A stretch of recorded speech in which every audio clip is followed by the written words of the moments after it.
এক আল্লাহর বান্দা দুনিয়াতে বিবাহ করিয়া সন্তান চাইতে চাইতে কন্যা কন্যা, কোনো ছেলে নাই, বারবার চায় ছেলে, বারবার হয় কন্যা, বারবার ছেলে চায়, বারবার কন্যা হয়।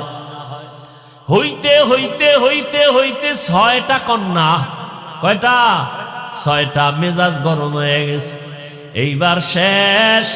আল্লাহর বান্দা কয়, ও বিবি, 7ম নাম্বারে যদি গর্ভে সন্তান আসে, কন্যা হলে তোমারে তালাক দিয়ে দিব। আল্লাহর বান্দি ভালো বাবার ঘরের সন্তান, স্বামী যত গালি দেয় কোনো গালির জবাব দেয় না, শুধু নামাজের মুসাল্লায় কাঁদে, আল্লাহ আবার স্বামীরে হেদায়াত দাও। আমার স্বামীরে বুঝাইতে পারি না, বেয়াদবিও করতে পারি না। ও আল্লাহ, সন্তান দেওয়ার মালিক তুমি, এখানে তো আমার কিছু করার নাই। ও আল্লাহর বান্দারা, ভালো করে বুঝো। ওই আল্লাহর বান্দা 6টা কন্যা পাইয়া 7ম নাম্বার বাচ্চা গর্ভে আসলো, সিগন্যাল দিয়া দিল, কন্যা যদি হয় তোমারে তালাক দিব, বাবার বাড়ি চলে যাই, আমি কন্যা চাই না। আল্লাহর বান্দি যেখানে কথা বলা দরকার সেই জায়গায় কথা বলতেছে। দুনিয়াতে আসার কাছাকাছি সময়ের এক ঘটনা, আল্লাহর বান্দা রাতের গভীরে ঘুমে নিমগ্ন হয়ে গেল। স্ত্রী ঘুম থেকে উঠা গর্ভে বাচ্চা, জায়নামাজ একটা নিয়া ঘরের এক নির্জন জায়গায় গিয়া চুপচাপ নামাজে দাঁড়ায়া আল্লাহর দরবারে কান্না শুরু করলে, ও দয়ার মালিক, আমার স্বামীকে তুমি হেদায়াতের দৌলত দান করিও। এই বলে আল্লাহর বান্দি দোয়া করে, কান্না করে। এদিকে স্বামী বেচারা ঘুমের বিভোরে স্বপ্ন দেখতেছে, কিয়ামতের মাঠ কায়েম হয়ে গেছে। আল্লাহর বান্দা ঘুমের মধ্যে দেখতেছে কিয়ামতের ময়দান কায়েম, মানুষগুলো উলঙ্গ ছোটাছুটি করে, চিল্লা চিল্লির আওয়াজ। একদিকে জাহান্নামের আগুনের গরম, অপরদিকে সূর্যের গরম। মানুষগুলো পাগলের মতো দৌড়াদৌড়ি করে। আমার আল্লাহ আদালত কায়েম করে মানুষের আমল নামা দেয়, কেউ ডান হাতে পায়, কেউ বাম হাতে পায়। ডান হাতে পাইয়া হাসতে হাসতে জান্নাতের দিকে যায় নেক আমলওয়ালারা, আর যারা গুনাহগার এদের বাম হাতে আমল নামা দেয়। চিৎকার, জাহান্নামের হ্যান্ডকাপ এদের হাতে লাগাইয়া জাহান্নামে নিয়ে যায়।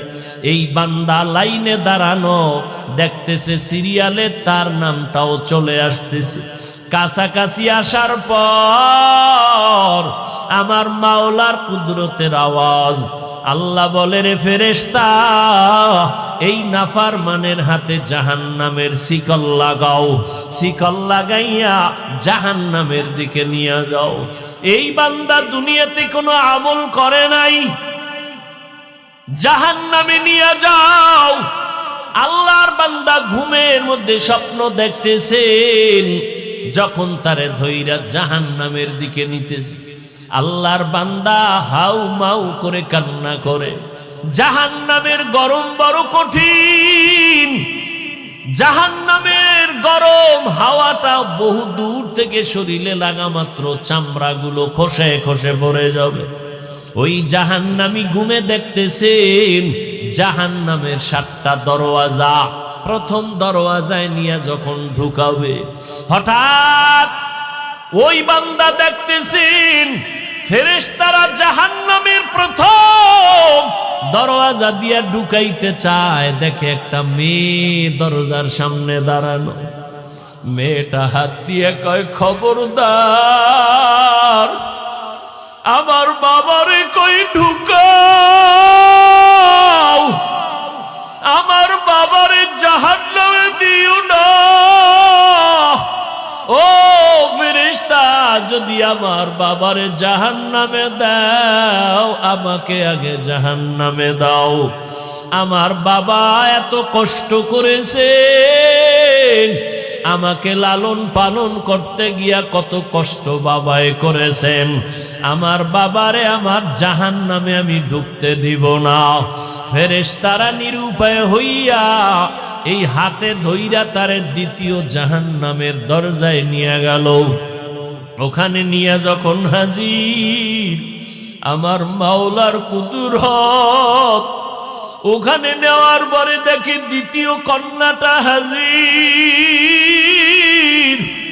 ওই কন্যা হাত দিয়ে বলে, ফেরেশতা খবরদার, আমার বাবাকে জাহান্নামে জ্বলতে দিব না।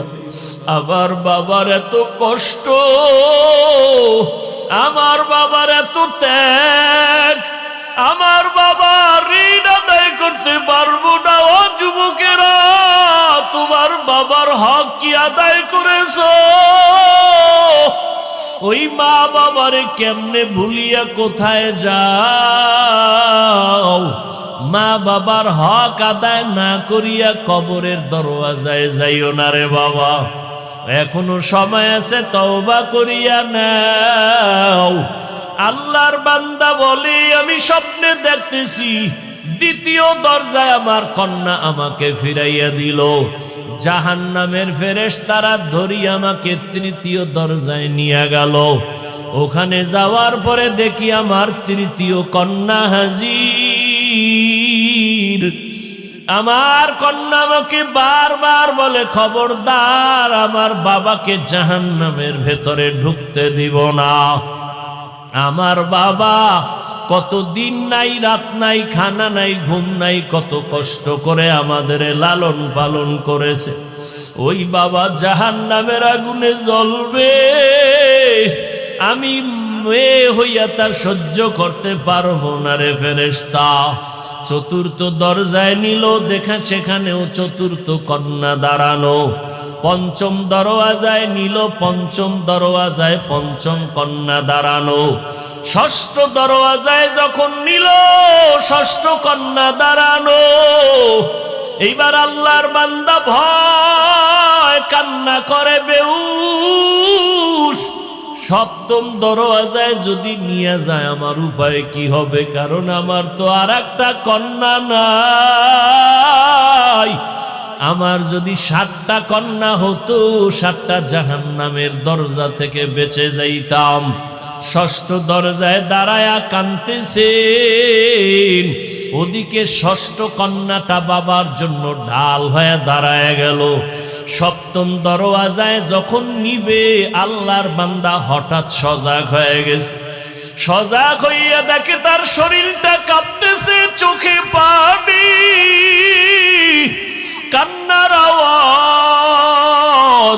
পাগলের মতো খুঁজতেছে আমার স্ত্রী কই। বামে ডানে তাকায় দেখি স্ত্রী বিছানায় নাই। অন্তরে ভয় আর কান্না করে, আমার আর একটা কন্যা হলে আমি জাহান্নাম থেকে মুক্তি পাইয়া যাব। আমার জাহান্নাম থেকে মুক্তির জন্য আর একটা কন্যা দরকার। আমি আমার স্ত্রীর সাথে কত অপরাধ করলাম, কত কষ্ট দিলাম। আমার স্ত্রীর থেকে তাড়াতাড়ি কষ্ট ক্ষমা চাওয়া দরকার। আল্লাহর বান্দা কান্না করে আর তালাশ করে, কই স্ত্রী কই? খুঁজে খুঁজে দেখি স্ত্রী এক রুমের ভিতরে যায় নামাজে, সিজদায় কান্নার আওয়াজ। আল্লাহর বান্দি সিজদায় পড়ে কাঁদেন আর বলেন, ও মালিক, আমার স্বামীকে তুমি হেদায়াতের দৌলত দাও।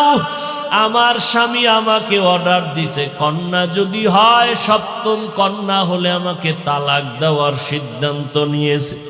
হঠাৎ পিছন থেকে আওয়াজ, কান্না শুইনা আল্লাহর বান্দা স্ত্রীর হাত জড়ায় কাঁদে আর বলে, বিবি আমারে মাফ করিয়া দাও, আমি বড় অপরাধী। আমার কন্যা বড় নিয়ামত, আমার কন্যা বড় আমার জন্য বড় ঢাল। আমি না বুঝিয়া তোমাকে অনেক কষ্ট দিয়েছি, বাজে কথা বলেছি, আমাকে মাফ করে দাও। আল্লাহ যদি কন্যা দেয়, আমি তওবা করলাম আর রাগ করব না। এই স্বপ্ন দেখলাম, আমার জাহান্নাম থেকে আমার কন্যারা ঢাল হয়ে ফিরাবার চেষ্টা করলো। ও দুনিয়ার মানুষ, আমার মায়ার নবী মক্কা নগরীতে আসিয়া কন্যাদের ইজ্জত আল্লাহর মাধ্যমে আল্লাহ বাড়ায় দিলেন।